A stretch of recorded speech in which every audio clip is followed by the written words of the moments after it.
Rame ya. Girang gue datang penuh ya kursi. Tenang lu si korok, tenang. Oke, selamat pagi semua, menjelang siang. Shalom. Meskipun saya sudah pernah, maksudnya di atas panggung ini, mungkin ngomongin Real Love Conference lah, Real Love Class. Sudah pernah, waktu itu bawain pelatihan juga untuk para fasil gitu ya. Tapi deg-degannya itu berbeda. Karena setidaknya, kalau misalnya kita ngobrol, mengajarkan sesuatu dari sudut pandang profesional, maka saya bertanggung jawab kepada forum ahli profesional juga. Tapi untuk berdiri di atas mimbar itu bukan sesuatu yang mudah, teman-teman. Tadi saya ditanya banyak orang, kayak 5, 6, 7 orang ada kali. Rick, how do you feel? Itu ada gitu. Ketika menanyakan begitu, saya selalu jawabnya sama template satu, yaitu it has been a while. Sudah agak lama saya nggak preaching, nggak sharing di dalam konteks ibadah. Karena yang bikin merasa bertanggung jawabnya, membuat ngerasa nggak mudahnya itu adalah karena bertanggung jawabnya bukan kepada para ahli, tapi kepada Tuhan dan kepada jemaat yang dicintai oleh Tuhan. Itu nggak mudah. Oleh karena itu saya cuma berharap, saya berdoa supaya kita semua bisa sama-sama diberkati dan apapun yang keluar dari mulut saya itu betul-betul dari Tuhan. Semuanya siap, amin? Oleh karena itu mari kita masuk, karena saya terkenal overtime, mari kita ini. Oke, tarik nafas dalam-dalam, saya nggak tahu hari ini akan seperti apa nanti ngeflow-nya, tapi mari kita bablas. Oke, pertama-tama tentu juga mau appreciate keyboard yang selama ini sudah mengiringi khotbah, bikin jadi sendu-sendu, terima kasih banyak. Oke, begini, mungkin kalau yang sudah melihat sosial media kita, topiknya itu adalah semikolon. Ini bukan usus, bukan operasi apa, nanti saya jelaskan. Bagi yang belum mengerti maksudnya nanti akan saya jelaskan, tenang aja. Nah begini, pertama-tama kita kan perlu mengetahui, kita perlu mengingat ya, sampai menyambungkan dulu dengan tema bulanan kita, yaitu steward your feeling, bagaimana mengelola emosi kita. Kita udah belajar banyak hal ya, dari beberapa minggu kebelakangan ini, kita udah belajar bahwa emosi itu adalah ciptaan Tuhan, our God is an emotional God, bahwa kita bisa memiliki perasaan karena Tuhan kita juga berperasaan. Yang menjadi masalah bukan perasaannya, tapi bagaimana kita mengelolanya. Dan percayalah, sebagai seorang ahli yang sudah melihat berbagai titik rendah manusia, saya sudah melihat juga menyaksikan bagaimana emosi, hal yang kita semua punya. Kalau kata orang kan kadang kalau misalnya ngeliatin orang yang berbakat banget, kan dibilangnya apa? Kan sama-sama makan nasi begitu kan, biasanya selalu kayak gitu kan. Oke? Nah, kalau sekarang saya bilangnya ada, kita semua punya emosi, modal kita semua sama, tapi kesalahan pengelolaan modal itu bisa menjadi deal or no deal, hidupmu akan bertumbuh atau hidupmu akan hancur. Oleh karena itu, yuk kita belajar sama-sama. Nah, pertama-tama gini, saya pengen ngebahas mengenai konsep namanya meekness. Kelemah lembutan. Siapa yang familiar? Coba ada yang familiar dengan kata meekness ini? Saya suka banget kalau misalnya baca dalam Bible, dalam Alkitab, itu lihat-lihat itu bahasa Inggrisnya. Terserah mau baca bahasa Indonesianya, terserah. Tapi kalau bisa tuh dikorelasikan gitu loh. Kita lihat dalam berbagai terjemahan lainnya. Nah, tahukah kita bahwa, dan mungkin bingung kenapa ini nyambungnya kepada pengelolaan emosi. Nah, saya akan sambungkan seperti ini. Apakah artinya kalau misalnya Alkitab bilang lemah lembut, apakah itu gentleness? Tadi karena awalnya saya kira itu tuh gentleness pertama-tama. Tapi ternyata enggak. Ternyata dalam terjemahan King James-nya juga dikatakan adalah salah satu bagian dari buah roh itu adalah meekness. Jadi waktu di bagian kelemah lembutannya ditulisnya itu meekness. Nah coba ya kita lihat sama-sama nih. Tetapi buah roh ialah kasih, sukacita, damai sejahtera, kesabaran, kemurahan, kebaikan, kesetiaan. Dan akhirnya disebutkannya kelemah lembutan, penguasaan diri. Tidak ada hukum menentang hal-hal itu. Nah dibikin jelas banget kok di dalam terjemahan King James ya. Ya kan? Meekness. Dan apa maksudnya meekness kalau di dalam konteksnya pada masa itu. Dan begini loh, yang menjadi masalah adalah banyak ahli yang melihat kata meekness ini tuh terus kita dikritik orang Kristen. Karena kalau kalian lihat, kalian Google artinya di dalam kamus ensiklopedia modern apalah itu dibilangnya terjemahannya itu tuh kayak gini. Kayak mental budak. Dibilangnya apa? Gampang nurut. Dibilangnya itu adalah gampang tunduk. Tidak melawan balik, dan kemudian lain sebagainya. Intinya itu segala image yang bikin kita gampang dicap, orang Kristen kok disuruhnya kayak lemah, meek gitu, meekness. Tapi kayak powerless gitu, nggak ada kekuatannya, nggak berdaya, lemah. Tapi ya masa sih Tuhan menyuruh kita menjadi orang-orang seperti itu? Nggak mungkin. Mari kita perhatikan konteks. Ingat ya teman-teman ya, kalau kita melihat kisah dalam Alkitab, itu tuh bagaikan CCTV ribuan tahun lalu, perspektifnya dari penulisnya. Jadi kita mesti cek konteksnya. Nggak bisa sembarangan, kayak ini aja. Apakah artinya Tuhan suruh kita, lemah lembut, gentle, kalau ngomong lembut, nggak boleh ini, enggak sesempit itu. Kalau cuma sesempit itu nggak mungkin dimasukkan di dalam bagian buah roh. Nah begini, konteksnya adalah dalam bahasa Yunani, meekness itu tuh dipakai katanya itu praus. Aduh sedikit spoiler kan, apa dikatanya prautes atau praus bacanya. Artinya apa? Kata ini digunakan untuk mendeskripsikan sifat karakter dari kuda perang. Kalau pada masa itu stallion. Jadi bukan horse. Bukan kuda lucu-lucu ya apa dipakai buat kalau misalnya orang mau healing ke Eropa naik kuda foto story. Gitu enggak kayak gitu. Tapi ini benar-benar stallion. Kuda perang, kuda gunung, gede, berotot, six pack, gede. Pokoknya itu stallion. Nah, digunakan untuk mendeskripsikan kata meekness ini. Maksudnya apa? Gini loh, pada masa itu kan dilatih nih. Jadi nggak sembarangan gitu loh. Di bawah ini kayak kudanya bagus nih. Kan zaman dulu gitu. Nggak yang breeding atau kayak apa farm yang gimana gitu. Karena nggak sembarangan. Perlu ada kualitasnya mereka cek gitu. Nah ada yang dijadikan penarik kereta kuda, transportasi. Ada juga yang dijadikan atau balapan. Pacuan kuda. Oke, pada masa itu Yunani ada juga ya. Oke, jadi udah dari ribuan tahun lalu. Nah tapi yang terbaik akan dilatih lebih lanjut untuk menjadi kuda perang. War horse. Nah, kualitasnya apa? Sampai kuda aja dicek, bibit bebet bobotnya itu dicek. Dikira lu doang, dikira dicek bibit bebet apa? Tapi semua kuda juga dicek. Bibit bebet bobotnya. Nah, bener itu juga dicek gitu loh. Nah, kualitasnya adalah kira-kira seperti ini. Disiplin. Reserve gitu.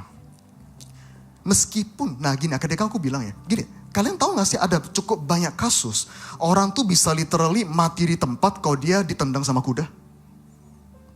Kuat banget, nggak usah jauh-jauh deh. Kalau misal kadang kita lihat di YouTube atau apa video lucu-lucu gitu, ada misal petani ditendang sapi gitu, atau apa ditendang malu-malu ternak, diseruduk domba aja sakit gitu. Nah ini ditendang kuda, apalagi kena kepala, itu tuh antara bisa cacat seumur hidup atau meninggal di tempat. Itu kuda biasa. Kuda biasa. Gimana kalau kuda perang berotot yang nge-gym tiap hari itu nendang kita gitu. Kena perut, pencernaan kita hancur kali, cacat. Nah, tapi tahukah kalian bahwa kuda ini dilatih sedemikian rupa sampai mereka itu tuh sebenarnya bisa memunculkan kekuatan mereka, tapi mereka nggak munculin. Jadi mau kayak dikerasin sama pelatihnya gitu, diem aja, mukanya galak, diem aja gitu. Kenapa? Disiplin. Dan aku suka kata reserve. Nanti saya akan jelaskan lebih dalam. Nah tapi kenapa mereka bisa kayak gitu? Obedient. Nah kadang tuh orang mengira gini loh. Apalagi kadang kalau ketemu orang-orang aneh-aneh gitu ya. Kadang bikin gini. Saya baru mau nugas kalau mau tuh udah termotivasi. Kalau gak termotivasi gak mau nugas. Saya baru mau pelayanan kalau udah termotivasi. Kalau gak mau pelayanan. Apakah itu disiplin? Enggak. Disiplin adalah kemampuan kita, kedewasaan untuk melakukan sesuatu yang semestinya meskipun kita gak mau sebenarnya. Itu disiplin. Gak mau makan sehat. Ya siapa yang mau?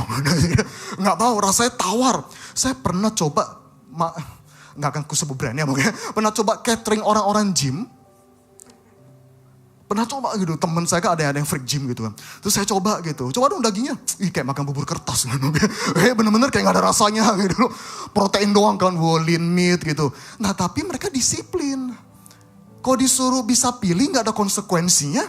Mereka juga maunya ya daging yang juicy paha, montok gitu. Ya pasti mereka maunya kayak gitu. Tapi apa mereka gak melakukan itu? Karena disiplin.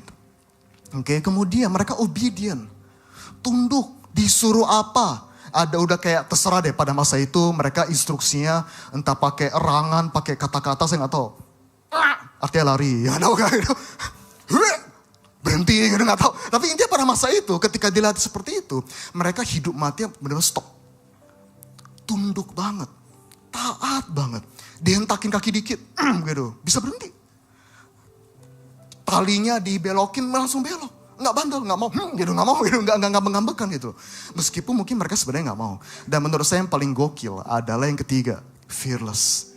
Kuda perang ya, kalau kalian liatin baca manga perang, anime perang, film perang, mau dari bangsa manapun ya, kalau kalian lihat kuda perang, itu tuh mereka banyak banget kudanya itu nabrak loh dari dua belah pihak.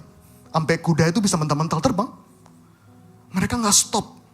Fearless, mau depan ada tombak, mereka kayak suicide gitu loh. Cuar, mati-mati. Fearless, gak takut apa-apa. Mau ada panah kayak 300 gitu. Mereka gak takut, tetap lari. Inilah stallion, kuda perang. Dan kalau kita balik kepada kata meekness tadi, dikatakan setelah stallion ini punya 3 karakter tadi yang saya sebut, maka mereka meek. Pertanyaan saya, apakah itu hati lemah? Enggak. Makanya suka disalah translate, meskipun secara literal artinya kayak cupu banget. Ih, kuda berotot begini kok kayak mau aja sih disuruh-suruh, mau aja sih disuruh perang, mau aja. Tapi enggak, justru kalau saya bisa translate kata-kata frasenya yang paling tepat menjelaskan. Itu tuh adalah strength under control, itu meekness. Strength under control. Sebetulnya kalau dia mau, misalnya kudanya baperan gitu. Pelat lagi sebel sama kudanya. Ditendang bisa nggak? Mati. Lari bisa nggak? Bodoh amat gitu. Disuruh-suruh larinya gitu. Balik ke kampung gitu. Bisa nggak? Bisa. Tapi mereka lagi kuda-kuda ini nggak melakukan itu.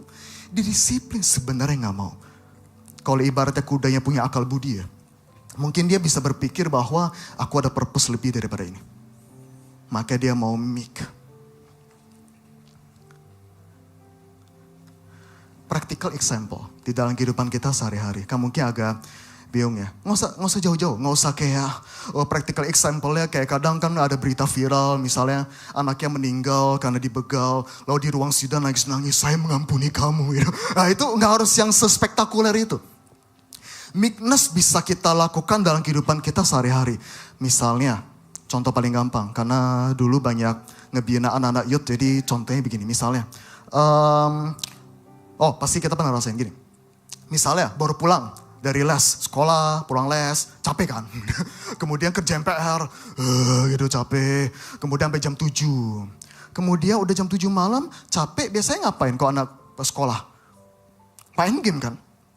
Istirahat. Kalau udah belajar, udah kerjain PR, udah les, ya udah tidur gitu, tiduran, rebahan. Kebetulan misalnya emaknya pulang. Kemudian kebetulan banget baru 5 menit rebahan, emaknya ngeliat. Males-malesan dimarahin kan, kesel ya, digituin gitu. By the way itu sering kali jadi topik berantem loh. Yang salah itu sering banget jadi topik berantem antara orang tua dan anak. Anaknya gak terima dong, gila lu gua udah capek-capek belajar. Akhirnya apa yang sering kali terjadi? Berantem kan. Nah tapi meekness itu adalah ketika misalnya seorang anak muda ini bisa tarik nafas. Gitu sebenarnya gue bisa nih maki-maki mak gue balik. Tapi gue tahu mama capek kerja. Mama kebetulan ngeliat aku. Mama gak tahu full story-nya kayak apa. Iya ma, maaf ya. Kemudian dia cooling down. Kemudian habis itu baru jelasin. Itu meekness. Sebenarnya aku yang benar. Tapi aku tahan. Kenapa? Karena timingnya tidak bijaksana. Itu meekness. Saya kan sering banget ya pakai analogi apa. Kalau misalnya kita naik mobil. Setiap hari pasti ketemu orang aneh-aneh. Gitu loh. Pasti ada. Yang kadang bingung gitu kalau saya keluarin gitu maki-maki ilmu saya tuh bisa bikin orang gak tidur ya. Bisa tapi tarik nafas. Ada yang berulang-ulang. Tiap minggu misal sesi sama saya. Dia bilang iya kak sorry minggu ini saya need for speed lagi gitu. Ada yang kayak gitu. Cuma masalahnya adalah mungkin gak. Bahkan mungkin dalam sebagian besar kasus ya. Kalau misalnya kita berkendara. Itu pasti tahu rasanya gitu. Pengen ngejer gak kalau misalnya kita disalip atau dibaret gitu. Pengen ngejer gitu loh. Tapi tahan. Apalagi kalau misalnya saya tahu. Saya lagi di mobil, itu tuh lagi ada orang-orang yang saya sayang. Keluarga, partner, anak-anak rohani. Ya kali saya mau bikin mereka takut. Itulah meekness. Dan kemudian gak usah jauh-jauh deh, dengerin curhat. Siapa yang di sini pernah ngerasain kalau misalnya lagi dengerin curhat orang, lagi nyampah, itu tuh kita tuh kayak rasanya pengen ngebenerin banget. Gemes banget. Misalnya dia maki semua orang, victim mentality ya keluar semua. Semua orang disalahin. Padahal kita tahu kebenarannya di anak yang ngaco. Padahal dia ya, kayak pengen banget, lu diem, pengen gituin, lu yang salah gitu. Tapi kita tahu, he or she is in pain. Dia lagi sakit. Dia lagi keluarin sampah-sampah hatinya. Tarik nafas. Ketika udah tenang, baru kasih tahu. Itulah meekness, strength under control. Pasangan, pacar, suami istri, pasanganmu tidak akan selalu dalam kondisi terbaik mereka. Gak bisa. Nggak usah ekspektasi aneh-aneh deh. Takkan bisa. Nggak usah jauh-jauh deh. Orang tuh bisa berubah 180 derajat ya. Karena capek aja. Ada loh. Orang bisa berubah 180 derajat. Karena siklus menstruasinya lagi ini. Bisa loh. Dan ini merupakan sesuatu yang kita para ahli consider banget. Kita pertimbangkan banget. Karena itu gak mudah. Coba kita di posisi orang-orang seperti ini. Yang lagi sakit gitu. Apalagi bukan pilihannya gitu. Lagi capek, sakit. Jaga emosi itu susah banget. Ketika mereka lagi gak oke. Lagi mengutarakan segala kata-kata yang tidak alkitabiah gitu ya. Tarik nafas. Lagi emosi. Gak apa-apa. Itulah strength under control. Itulah meekness. Inilah stewarding your feeling. You have the strength. Tapi bukan berarti hanya karena engkau bisa. Karena engkau bisa bukan berarti engkau harus melakukannya. Nanti saya akan masukkan ke dalam contoh Yesus. Tapi coba kita lihat. Apakah di Alkitab ada? Banyak.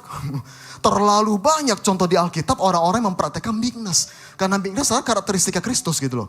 Contoh Daud. Saya sering banget pakai contoh Daud. Kalian tahu setelah Daud diurapi jadi raja. Literally dituang gitu.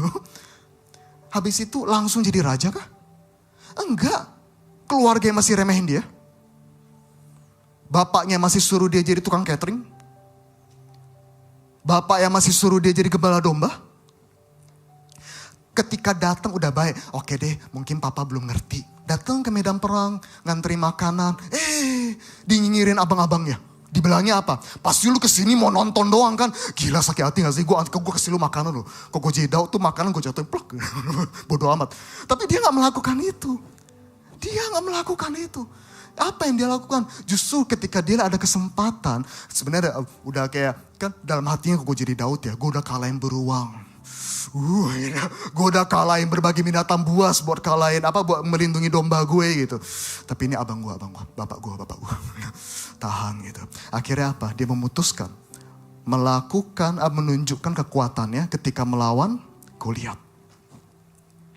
Itu meekness. Yusuf itu ceritanya relatable banget tuh. Meskipun gini, tidak ada keluarga yang sempurna. Tidak akan pernah ada. Jangan pernah expect itu juga. Tapi saya rasa hanya sebagian kecil orang yang pernah ngalamin sampai literally dijual abang-abangnya gitu.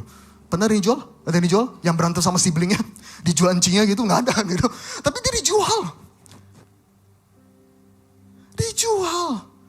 Sakit hati banget. Padahal cuma cerita mimpi. Meski waktu itu memang cara cerita mimpinya nyolot banget sih. Cuma namanya juga masih remaja kan gitu loh. Ya udahlah kok engkau-engkaunya ini meskipun saya ngerti sih. Maksudnya ini bercanda cuma saya ngerti bahwa ini terjadi karena bibit-bibit kecemburuan, iri hati. Karena dia ini kompleks ceritanya sebenarnya. Karena papanya juga menunjukkan favoritism gitu. Ngerti betul. Tapi harusnya jangan sampai dijual lah. Sampai mau dibunuh loh. Tadi mau dibunuh loh. Tapi akhirnya apa? Baru kan ada yang bilang jangan sampai dibunuh, jual aja. Gila kalau nggak dihalangin mati itu. Nah bayangin kita jadi Yusuf. Kalau kita lagi baca cerita Alkitab, bayangkan kita jadi mereka supaya kita bisa belajar. Bayangin bang, tiba-tiba kan naik kan, hidupnya jadi orang kedua pemerintahan, pokoknya canggih banget, dapat power. Dapat kuasa. Dan kalau misalnya lu berbuat jahat dikit. Ada korupsi atau apa gitu ya. Pengen dapetin apa. Kayak aku rasa Firaun sama orang-orang juga bakal maklumin kok. Karena dia udah nyelamatin Mesir men. Udah nyelamatin. Orang pasti juga akan maklum. Misalnya tiba-tiba kok disuruh ngapain misalnya. Tapi yaudah deh, udah nyelamatin bangsa gue. Yaudah deh. Karena dia udah nyelamatin banyak bangsa dari kelaparan. Yaudah nurut aja deh. Dia punya power. Tapi kita lihat, bayangkan pada saat itu. Tiba-tiba kita ketemu figur abang-abang kita, kakak-kakak kita yang dulu ngejual kita. Apa rasanya?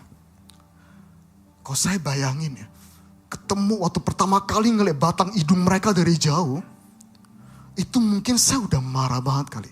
Segala memori-memori trauma mungkin muncul semua kali. Tangkep, matiin semua. Bisa gak? Punya power gak? Punya kekuatan gak? Tinggal ngomong, selesai itu. 11 bersaudara itu, 12 bersaudara itu, selesai, amin, bye. Tapi enggak. Meskipun saya ngerti, di dalam sisi kemanusiaannya Yusuf, ada ngeprank saudaranya dikit sih. Pada baca ceritanya kan ada ngeprank dikit, taruh apa, gobletnya, taruh emas gitu, ada sedikit drama. Tapi pada akhirnya dia gak tahan. Hati dia sedih banget, dia kangen papanya. Saya gak tahu, kan gak mungkin ya semua isi hati, semua isi pikirannya orang Alkitab itu dicatat semua, kan gak mungkin gitu loh. Tapi kok saya bayangkan jadi dia. Kok seandainya saya bunuh anak-anak papa, siblingku. Meskipun mereka dulu jahatin saya. Papa dulu waktu kehilangan saya, papa kehilangan banget. Apalagi kalau saya bunuh semua kakak saya. Papa pasti makin sedih. Akhirnya apa? Dia baru lepasin topengnya, dia lepasin semuanya. Dan akhirnya baikan. Setelah berdamai, setelah itu baru apa? Bisa ketemu papanya. Dan akhirnya mereka meneruskan legasi mereka sebagai keturunan Israel yang kita tahu sampai saat ini ceritanya. Kenapa? Karena satu orang sebetulnya punya power, punya kuasa, punya kekuatan untuk bisa melakukan tindakan sadis, tapi dia tidak melakukannya. Itulah meekness. Dan kata lain, kalau saya pengen menyambungkan ke yang lain, apa yang kita udah bahas-bahas kemarin. Love above feelings. Saya sayang orang tua saya. Kadang benci banget sama kakak saya. Tapi saya tetap sayang sama mereka. Inilah stewarding your feelings. Kita ini tidak ditentukan oleh kecenderungan yang kita bawa sejak kita lahir. Tapi oleh keputusan yang kita ambil setiap harinya. Banyak banget orang datang ke saya dan bilang, saya memang orangnya gampang memarah. Maklumin dong, itu sering tuh. Dua kata itu, maklumin dong. Ya, bapak saya orangnya gampang marah, gampang ngamuk. Ya saya jadi gini, jangan salahin gua dong. Saya orangnya gampang baperan, saya orangnya gampang reaktif. Saya ada trauma, maklumin dong. Banyak sekali. I'm sorry. I am sorry. Tidak, karena dunia ini gak perfect. Gak sepantasnya kamu mengalami hal itu. Tapi yuk bangkit gitu. Kalahkan kecenderungan kamu. Hanya karena engkau punya tabiat pemarah bukan berarti engkau harus marah tiap hari. Hanya karena engkau ingin menyerah bukan berarti engkau harus menyerah. Dan lain sebagainya. Kecenderunganmu tidak menentukan dirimu. Tapi keputusanmu, komitmenmu, value-mu akan kehidupan. Itulah yang menentukan siapa diri kamu. Dan kita sama-sama tadi aku udah sempat bilang bahwa meekness itu adalah karakter daripada Yesus. Sampai Rasul Paulus bilang, by the meekness and gentleness of Christ. Dipisahin kan? Dipisahin, berarti ini ada kedua hal yang berbeda. Strength under control. Saya gak tahu, ini ayat sering banget dibawa waktu Natal. Sering banget. Tapi ini adalah literal definisi daripada Kristus yang memberikan teladan meekness-nya. Kita lihat sama-sama. Dia dianiaya, tapi dia membiarkan diri ditindas. Tidak membuka mulutnya. Seperti anak domba dibawa ke pembantaian, kan cupu banget rasanya. Tuhan orang Kristen, kayak gini. Anak domba seperti induk domba yang keluh. Kayak galau aja, diem gitu ketika digunting bulunya, diem gitu. Nggak buka mulut, kayak pasrah banget. Tuhan orang Kristen kayak gitu. Apakah Tuhan kita seperti itu? Apakah artinya Yesus tidak setidak berdaya itu? Enggak, ada satu statement yang clear banget. Yang dikatakan oleh Yesus ketika dalam salah satu bagian titik terendahnya. Atau kau sangka aku tidak dapat berseru kepada Bapakku supaya segera mengirim lebih dari 12 pasukan malaikat membantu aku? kena sekamat langsung kan. Lu kira gue gak bisa? Bisa sebenarnya. Tapi ada sebuah purpose yang melebihi itu. Ia memilih diam. Kenapa? Karena pada saat itu Yesus bertindak. Tidak membiarkan dirinya menanggung beban dosa kita. Habislah kita semua. There is something greater than feelings. Ada sebuah purpose. Dan gak cuma itu, di dalam titik terendah Yesus.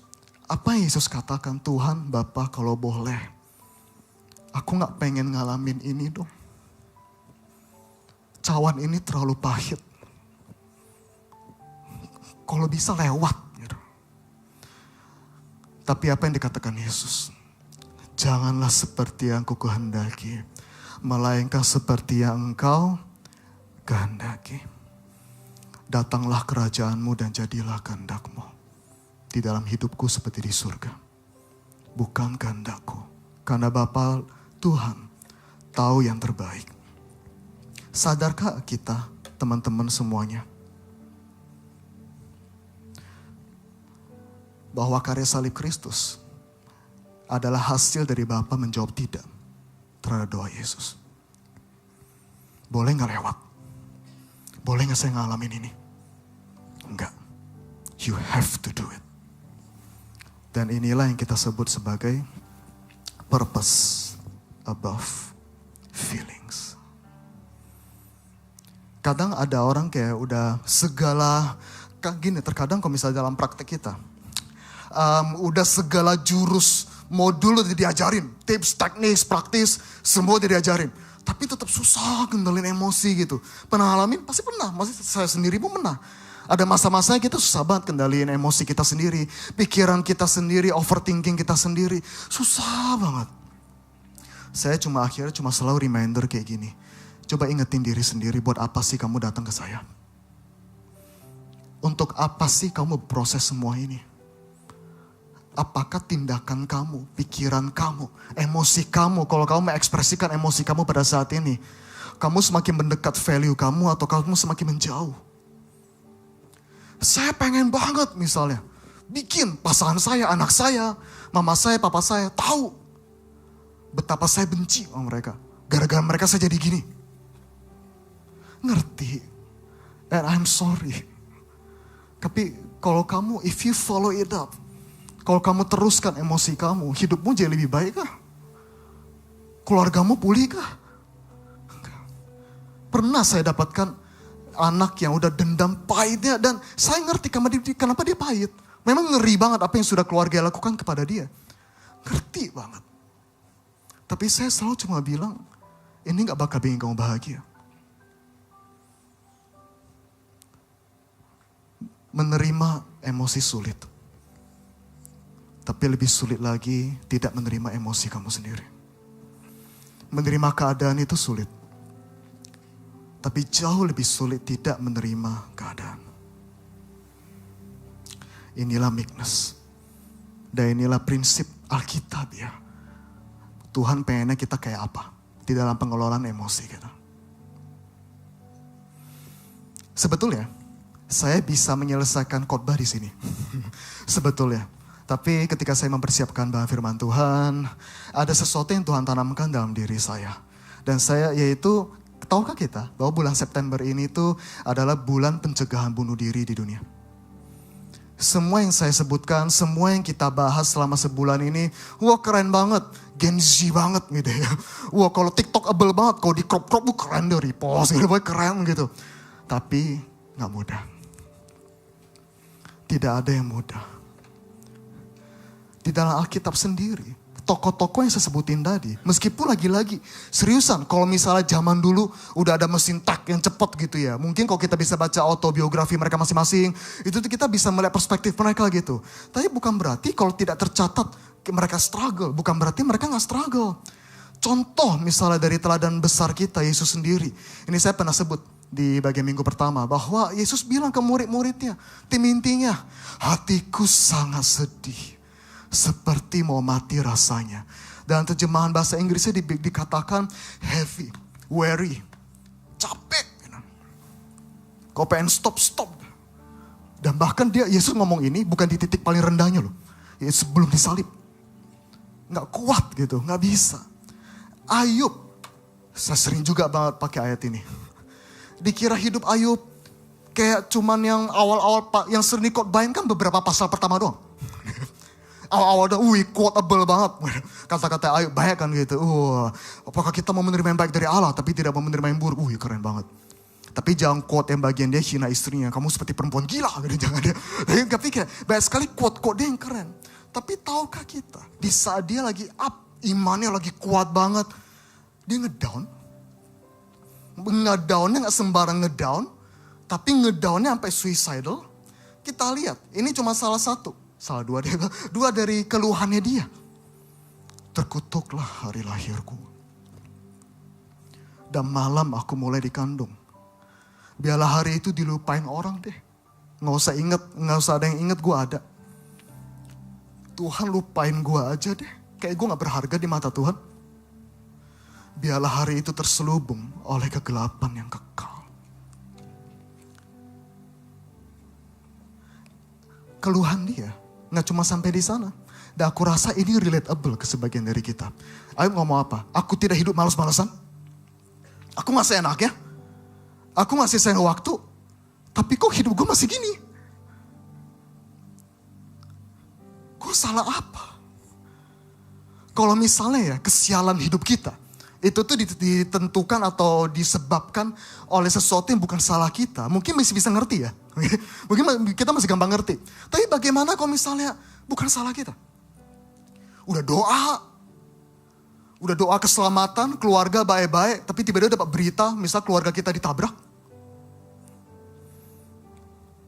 Udah doa kesembuhan, tapi tetap diambil sama Tuhan. Itu yang gak mudah. Saya udah kerja keras. Tapi kok dia yang kerja keras yang gak sekeras saya, hidupnya lebih enak. Inilah yang dikatakan Ayub. Dan jawabannya gak tahu. Gak bakal ada yang tahu. Kita bukan Tuhan. Yang lebih ngerti grand plan-nya Tuhan. Gampang kalau misalnya lagi kayak gini kita bilang Filipi 4:13. I can do all things through Christ who strengthens me. Wow. Tapi kalau kita udah ngalamin kayak gini, gampangkah? Sulit. Susah sekali. Mengapa aku gak mati aja sih waktu aku lahir? Kenapa aku keluar dari rahim ibuku sih? Mengapa aku dibiarkan hidup? Mengapa aku disusui? Karena seandainya aku mati sekarang, aku udah tenang. Aku udah tidur. Aku udah istirahat. Inilah jeritan hati dari seseorang yang capek. Sampai secapek-capeknya. Contoh terakhir deh saya. Yudas Iskariot. Bapak Ibu teman-teman nyadar gak sih? Ceritanya Yudas tuh sebenarnya tuh tragis loh. Sebenarnya kasihan jadi dia. Kan kesannya kalau dikhotbahin kan Yudas tuh kayak apa ya? Kayak antagonisnya banget gitu. Wah, kok seandainya Yudas gak ada, Yesus gak disalib. Yesus gak disalib, mati juga sih kita. Gara-gara dia gitu. Cuma maksudku adalah, coba saya pengen melihat, kita lihat sama-sama dari perspektif yang berbeda. Kalian tahu gak, pada masa itu, kalau seseorang dipercayakan menjadi bendahara, itu kepercayaan gede banget. Gede banget. Zaman sekarang nggak ada aplikasi-aplikasi nge-track korupsi gitu tuh nggak ada. Jadi kalau dia dipercaya itu tuh keren banget. Coba ya kita lihat deh, kita bayangin lagi menjadi pada saat itu konteksnya gitu. Pada malam sebelum Yesus diserahkan gitu. Yesus berkata demikian, ia sangat terharu bersaksi. Aku berkata kepadamu, sesungguhnya seorang di antara kamu akan menyerahkan aku. Murid-murid itu memandang seorang kepada yang lain. Mereka ragu-ragu siapa yang dimaksudkannya. Nah mungkin masih bingung, kita lihat lagi ayatnya. Ayat 26, jawab Yesus, dialah itu yang kepadanya aku akan memberikan roti, sudah aku mencelupkannya. Kemudian apa? Dicelup, kemudian literally depan mata semua orang, dikasih ke Yudas. Harusnya jelas dong pesannya. Iya kan? Ini nih yang bakal khianatin gue gitu loh. Harusnya jelas dong, tapi enggak. Kita lihat reaksi orang-orang yang dari sana gitu. Sudah Yudas menerima roti itu, ya kerasukan iblis. Kemudian makanya berkata kepadanya, apa yang hendak kamu perbuat? Perbuatlah dengan segera. Nah tapi perhatiin. Tidak seorang pun dari antara mereka ngerti apa maksud Yesus. Kok guru kita ngomong ini ya ke Yudas ya? Bahkan ya, kita lihat 29. Ini keren banget menurut saya. Yudas megang kas Ada yang menyangka Yesus nyuruh dia beli apa-apa yang perlu untuk perayaan itu atau memberi apa-apa kepada orang miskin. Maksudnya apa sih? Enggak ada satupun orang curiga kalau Yudas bakal khianatin Yesus. Kenapa? Karena selama ini, guys jangan lupa loh, dia salah satu dari 12 murid. Berarti dia sebenarnya keren, gak sembarang dipilih gitu loh orang masuk tim inti. Berarti apa? Yudas sebenarnya orang baik. Enggak ada yang curiga. Sampai mereka bisa enggak mikir prasangka negatif gitu loh. Oh mungkin disuruh kasih ke orang miskin kali. Berarti apa? Mereka ngeliat Yudas tuh orang yang murah hati. Nggak ada sih, kalau misalnya nih dalam satu tongkrongan ya. Misal kita lagi bercandain apa gitu. Pasti ngapa lah misalnya sebagai suka bolos deh. Misal ada kebetulan di saat itu teman kita ada yang reputasinya suka bolos. Pasti langsung lihat kan, gitu. Langsung ada pada prasangka. Tapi Yudas enggak. Semua orang percaya dia orang baik. Dan kata lain apa? Menurut saya, di antara 12 murid Yesus, Yudas itu yang paling mirip sama kita sebetulnya. Orang-orang yang berusaha melakukan yang terbaik, tapi dia messed up, jatuh. Siapa sih yang gak pernah jatuh? Kenapa saya yakin dia sebenarnya orang baik? Karena dikatakan dia nyesel. Dikembaliin uangnya. Dan kata lain apa? Kalau kita menyambung dari minggu lalu. Dikatakan apa? Impulsif. Itu keputusan impulsif dia. Gitu. Tapi siapa sih gak pernah impulsif? Siapa sih gak pernah berbuat kesalahan? Gak pernah emosi ambil keputusan yang bodoh? Semua pernah. Nyesel dia. Dan tragis. Dan dia mengakui kan, aku telah berdosa. Dan akhirnya betul-betul dikatakan bahwa akhir hidupnya, pada tahu kan sebagian dari kita, apa akhir hidup daripada Yudas? Dikatakan bahwa dia akhirnya menggantung diri. Kalau mau dibandingin sama Petrus ya, sebenarnya dosanya itu gak kalah berat loh. Kalau kita mau berat-beratan ya. Petrus tuh blaspheme loh. Dia reject Yesus di publik 3 kali. Sampai akhirnya ada momen ketiga kali Yesus nengok tuh kan. Baru dia nangis terseduh-seduh. Bayangin ya, Petrus nangis tuh sesuatu yang gak biasa loh. Bayangin ada orang yang manly banget, marah-marah terus, galak, nangis. Terseduh-seduh, nyesel. Sama-sama menyesal. Sama-sama impulsif. Tapi yang satu menyerah. Yang satunya tidak menyerah. Saya tanya, seandainya Yudas bertobat ya, Yesus ampuni gak? Pasti diampuni. Kalau dia gak nyerah, pasti dia diampuni. Menurut saya dia akan menjadi salah satu penulis buku yang keren banget gitu. Mau banding-banding lagi. Saulus lebih serem daripada Yudas. Teroris itu. Ngebunuh-bunuh orang. Ngebantai-bantai orang, masuk gereja takut semua. Yudas enggak, orang baik, makan bareng Yesus. Enggak ada yang curiga dia akan berbuat jahat. Tapi akhir hidupnya dia menyerah. Everybody messed up. Enggak ada yang enggak pernah melakukan kesalahan dalam kehidupannya. Itulah natur ketidaksempurnaan dunia. Karena semua orang telah berbuat dosa. Dan telah kehilangan kemuliaan Allah. Orang-orang yang canggih-canggih. Matthew Warren, ada yang tahu kisahnya? Anak putra daripada Rick Warren. Akhirnya mengakhiri hidupnya. Bunuh diri dengan pistol. Padahal satu gereja didoain bertahun-tahun. Tapi depresi beratnya akhirnya mengambil nyawanya. Nggak cuma itu, sempat disinggung juga kemarin. Jared Wilson. Penulis buku, pembuat pencipta dari gerakan Anthem of Hope. Ya akhirnya tragisnya dia suicide pada tanggal 9 September 2019. Dan satu quote yang paling terkenal sebelum beliau mengakhiri hidupnya. Loving Jesus doesn't always cure depression. Itu sebuah jeritan hati yang terdalamnya dia. Orang-orang sekelas ini aja. Kalau saya mau sok-sok ngebandingin ya. Orang-orang sekelas ini aja bisa merasakan hal seperti ini. Ya kita juga bisa. Jangan lagi meremehkan masalah orang. Jangan lagi menginvalidasi masalah orang. Dan di end game, konsekuensi dari mishandling emosi adalah menyerah. Suicide. Statistiknya itu semakin naik loh teman-teman. Dari 1.000 orang, kalau kita mau bikin rasio. 4 dari mereka melakukan bunuh diri. 7 di antaranya berencana untuk bunuh diri. Dan 20 orang yang serius mempertimbangkan bunuh diri. Dan kata lain kalau saya mau kurangin.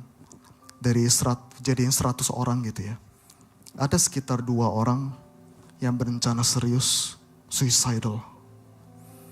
Ada 7 orang yang merencanakan bunuh diri. Kalau jemaat ini sekitar mungkin 102 orang, ada di antaramu yang seperti itu. I'm sorry. Jangan menyerah. Kematian karena bunuh diri memiliki angka mortalitas lebih tinggi daripada gabungan pembunuhan dan HIV/AIDS. Dan di Indonesia, ada sampai bulan Juli 2023, ada 640 kasus bunuh diri. Dan meningkat 31% di dalam selama masa 7 bulan ini dari 486 kasus. Ini masalah yang real. Dan September tadi aku udah sempat spoiler bahwa ini adalah Suicide Prevention Month. Terutama di tanggal 10 September kemarin. Nah disinilah baru saya pengen menyampaikan semicolon itu apa sih? Sekali lagi itu bukan usus ya teman-teman. Bukan operasi usus. Semicolon Project. Itu adalah sebuah gerakan, kampanye, project yang dibangun oleh seseorang namanya Amy Bilwell. Dia itu pada tahun 2013 sebagai tribute kepada papanya yang meninggal karena bunuh diri pada tahun 2003. Singkatnya adalah, ini bukan sebuah kegerakan yang sempat terkenal, ini sempat terkenal di Amerika pada saat itu. Dan banyak orang tato-tato ini, kalau misalnya ada sebagian yang aware gitu ya, titik koma. Ini menyimbolkan apa sih? Ini melambangkan ketika sang penulis mau mengakhiri kalimatnya dengan tanda titik. Tapi gak jadi. Kayak mau jelasin hal lain lagi, dilanjutin. Jadinya titik koma. Dan kata lain, ini adalah simbol pengharapan. Simbol tidak menyerah. Orang yang tadinya mau menyerah gak jadi, lanjut. Inilah makna daripada semicolon. Yohanes 8 ayat 10. Kalian kita tahu kan kisahnya perempuan najis, perempuan yang ketahuan melakukan tindakan tidak senonoh, ya akhirnya diseret ke tengah jalan. Kemudian orang mau lempar batu. Kemudian ini saya yakin loh, sebenarnya nih ya, orang-orang Farisi pada saat itu lagi mau nguji Yesus sebetulnya. Oke? Kan dibilang gini, menurut hukum Musa harusnya dilempar nih cewek. Nah, Yesus dalam kondisi yang serba salah. Kalau nurutin hukum Musa, ini orang mati, dibilangnya apa? Ih, katanya pengajar kasih karunia. Kok lempar gitu. Tapi kalau misalnya kalau enggak menaati atau menepati hukum Musa, ya udah jangan dilempar batu. Digingirin juga. Ih, melanggar hukum kita nih. Melanggar hukum kita. Ini kayak serba salah. Tapi apa yang Yesus lakukan? Dia menulis di lantai. Sayangnya enggak ada yang catat Yesus tulis apa waktu itu. Penasaran gitu sampai sekarang ditulis apa. Yesus bilang apa? Barang siapa yang pertama berdosa, biarlah dia yang lempar pertama. Akhirnya apa? Pada pergi. Dan akhirnya Yesus mengatakan satu kalimat pengharapan kepada wanita ini. Aku pun tidak menghukum engkau. Pergilah dan jangan berbuat dosa lagi. Teman-teman, cewek ini, wanita ini, mati gak mati, hidupnya berakhir loh. Namanya udah hancur. Publik. Udah diseret tengah jalan. Nama baiknya udah hancur. Paling gak bakal ada yang mau terima dia kerja. Orang dia ketahuan najis, masuk bait Allah boro-boro. Paling karir dia apa? Cuma jadi pengemis aja sampai mati. Apakah mau hidup seperti itu? Enggak. Tapi Tuhan kasih harapan baru. Harusnya hidup kamu sudah titik. Terlepas dari nyawa kamu masih ada atau enggak. Tapi aku kasih tanda titik koma buat kamu. Ada harapan, jangan buat dosa lagi, ikut aku. Inilah semicolon. Demikian pula dan semuanya. Ayub, Petrus, Abraham. Semua ngalamin kayak pengen taruh tanda titik. Capek rasanya. Tapi mereka lanjut. Titik koma, semicolon. Kalau hubunganmu masih bisa diselamatkan, Jangan pisah dulu.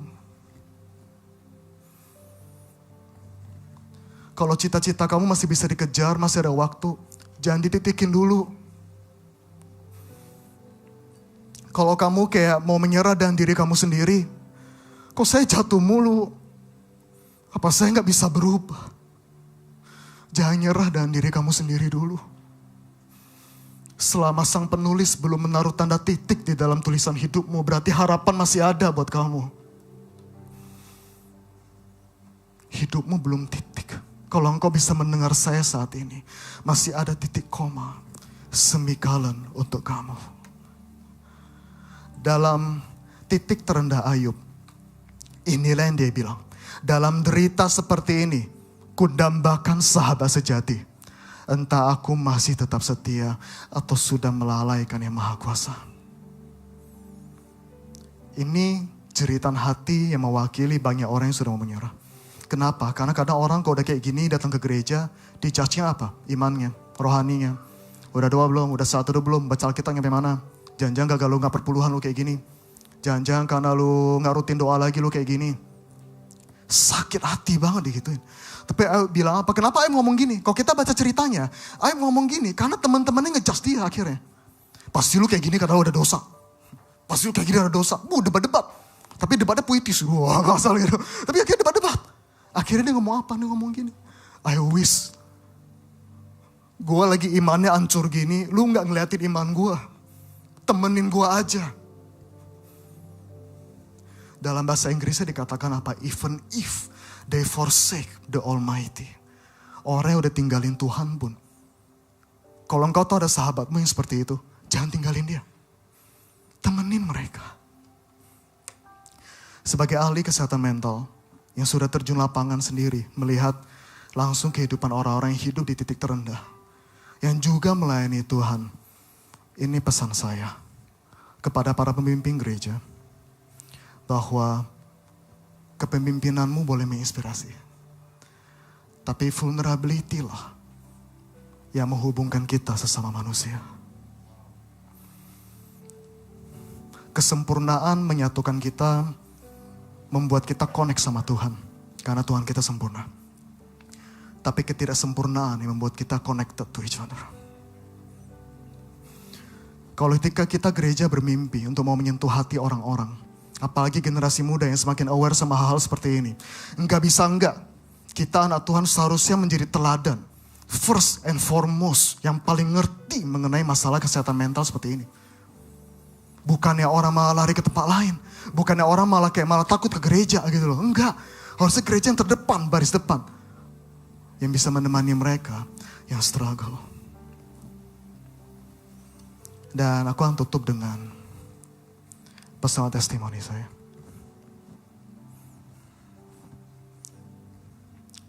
Yang udah kenal lama saya pasti tahu. Bahwa saya itu dari umur SMA, mungkin sekitar 15-16 tahun. Saya telah sekolah karena saya lahir prematur waktu itu. Tapi badai hampir mati pada saat itu. Tapi badai grace of God, ada dia sampai sini-sini. Tapi waktu itu hampir selesai, masuk inkubator gitu. Tapi puji Tuhan, ya masih ada sekarang. Dan sampai sekitar umur, bahkan sampai detik ini terkadang gitu ya. Tapi ada masa-masanya di mana saya struggle. Katakanlah cukup dahsyat gitu ya. Ada banyak masalah personal, duri dalam daging, masalah lingkungan, masalah pertumbuhan dan lain sebagainya. Yang membuat saya pernah ada titik terendah saya mempertimbangkan bunuh diri. Kayak, Tuhan kalau saya mesti berperang melawan diri saya sendiri sampai akhir hidup saya secapek ini. Stop aja deh. Saya tahu rasanya ketika bangun malah stres. Kok masih hidup? Kok saya masih bangun? Saya pernah ngerasain rasanya baru bisa melewati hari kalau saya minum kopi 5-7 shot tiap hari. Karena gak bisa, gak berdaya gitu loh. Mau kerja gak ada energinya, males hidup. Saya pernah ngerasain rasanya kalau ngeliatin mobil jalan, truk lewat, rasanya pengen lari ke tengah jalan aja. Dan mungkin ada sebagian dari kalian yang mendengar ini merasa relate akan hal itu. Saya tahu rasanya pelayanan, padahal hati lagi hancur sebetulnya. Saya pernah ngerasain. Saya pernah ngajar, rat-rat gitu. Pernah ngajar, padahal hati saya lagi benci Tuhan. Lagi pahit sama Tuhan. Berusaha jaga muka tuh capek banget. Capek banget. Semakin parah. Hingga saya pernah satu langkah banget menuju akhir dari segalanya. I was this close to death. Sampai saya udah bilang ke Tuhan, Tuhan udah deh, I failed you. Nggak tahan saya hidup kayak gini. Selesai aja. Karena terkadang sulit untuk menyembah figur yang sebenarnya saya tahu, kalau dia mau, dia bisa angkat rasa sakitku. Sebenarnya dia bisa angkat segala kelemahan dan masalah saya. Tapi dia nggak ambil. Kadang susah banget. Tuhan, aku kok udah berdoa begini, kok papa saya tetap diambil, mama saya tetap diambil. Kenapa suaminya orang itu bertobat, suami saya gak tobat-tobat? Kenapa saya masih sakit? Kenapa saya masih kayak gini? Kenapa saya begini-begitu? Udah lain sebagainya. Kenapa saya masih sakit? Udah berobat sana sini masih sakit. Habis itu dengerin ada orang kesaksian, tuh orang angkat penyakit saya, tepuk tangan semua, press report. Saya gak tahu. Mungkin ada sebagian dari kita ketika mendengar press report, kita iri sama orang itu. Kok dia ditolong, saya enggak. Kok dia dapat mujizat, saya enggak. Mungkin ada yang pernah merasakan hal seperti itu. Tapi saya cuma pengen bilang bahwa kalau engkau merasa relate dan bahkan kalau engkau merasakan hal seperti itu pada saat ini, bukan sebuah kebetulan kau bisa mendengar. Yang tadinya saya punya pikiran-pikiran seperti ini.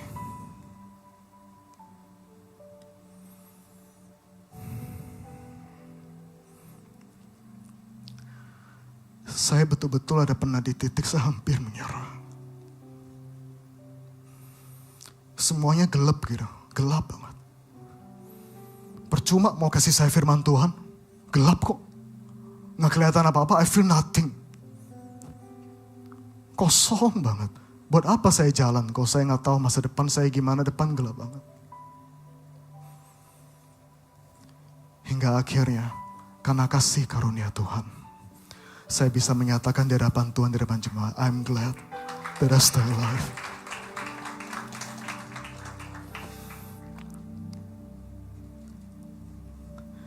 Terima kasih Tuhan. Saya undang singer untuk boleh bantu nyanyi. Saya undang maju ke depan tim worship. Coba teman-teman, check out your friends. Kasih mereka tahu bahwa mereka tuh gak sendiri. Kasih mereka reminder bahwa kita mengasihi dia, bahwa aku ingat sama kamu. Terima kasih kepada semuanya yang selama ini sudah support saya, gak pernah tinggalin saya. Percayalah, tanpa ada yang support daripada semua orang seperti itu, mungkin saya udah gak ada di saat ini. Kalau ada di kiri kananmu, kamu tahu dia lagi struggle. Coba peluk, coba kasih bekek, tepuk pundaknya. Kasih tahu mereka bahwa aku sayang sama kamu. We love you so much. I love you so much. Suami istri yang duduk sebelahan. Coba disayang, dielus gitu. Aku mengasihi kamu. I love you. Jadikan gereja ini gereja yang menerima semua orang apapun musim kehidupannya. Bukan cuma mereka lagi di atas, tapi juga di bawah. We love you dan Tuhan mengasihi kamu. Kamu tidak gagal ketika kamu jatuh, tapi kamu gagal ketika kamu menyerah. Mungkin ada sebagian dari kita tahu lagu ini. Saya undang untuk kita nyanyi bersama-sama.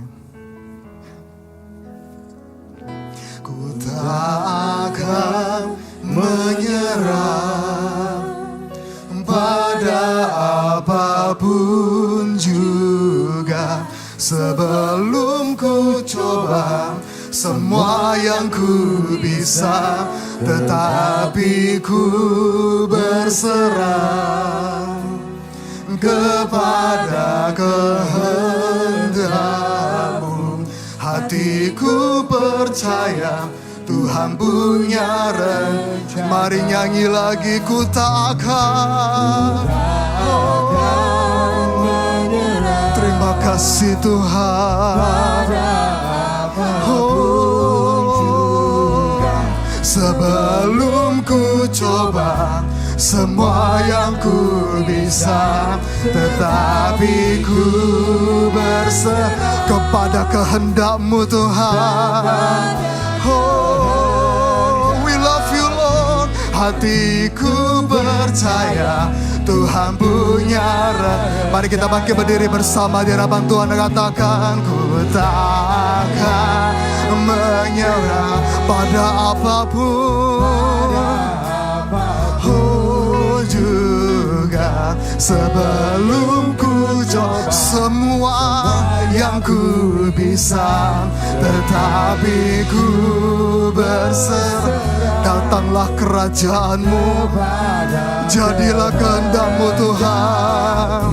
Hatiku percaya Tuhan punya rencana.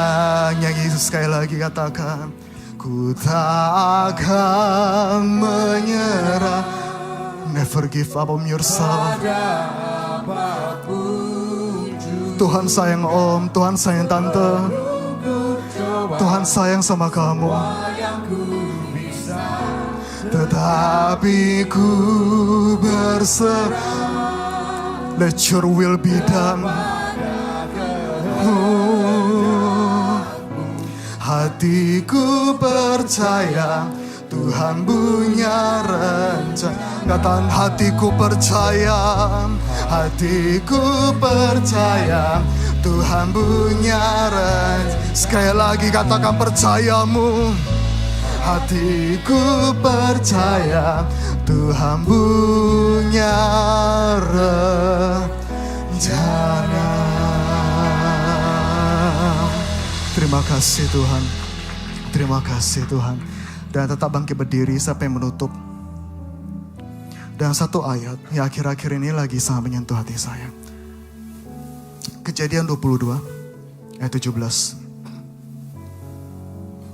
Boleh ditampilkan Kejadian 22 ayat 17. Inilah firman Tuhan kepada Abraham di dalam titik terendah dia.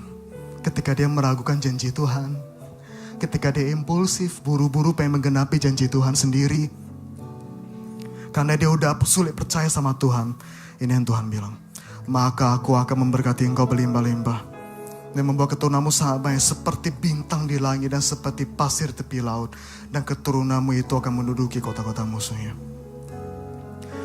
Yang saya pengen ingatkan kepada kita semua di tempat ini adalah, Tuhan bilang apa?